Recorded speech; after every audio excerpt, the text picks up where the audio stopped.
Vas-y. Ouais. Ça, c'est la cave, voilà la cave.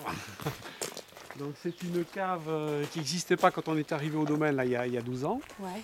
Il y avait un petit bout de bâtiment qu'on devine là, derrière les bambous qui était plutôt un hangar matériel qu'une cave. C'était une cave avant que la cave coopérative arrive dans les années 30, puis après ça a été fini, on n'était que du matériel là-dedans. D'accord. Donc nous on a construit toute cette partie-là.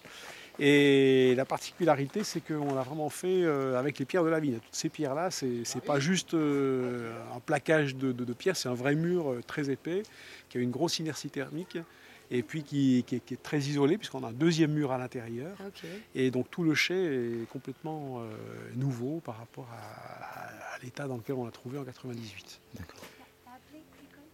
Non.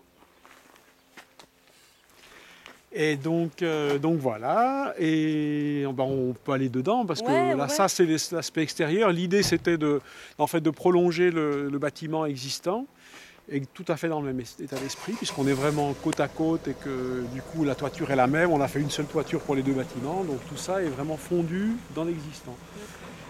Aujourd'hui, on a un autre projet de bâtiment pour faire un caveau, un stockage et un hangar matériel qui sera complètement différent, parce qu'il est à l'extérieur de l'enceinte même du vieux bâti. Donc là, on fera un truc en panneau photovoltaïque, en bois, enfin un truc totalement contemporain, mais alors que là, on s'est totalement fondu dans l'existant. Là-bas, on va plutôt se mettre en opposition, entre guillemets. Voilà. Ok. Donc c'est un peu le développement du domaine qui le veut. Puis aussi la position des parcelles. Là-bas,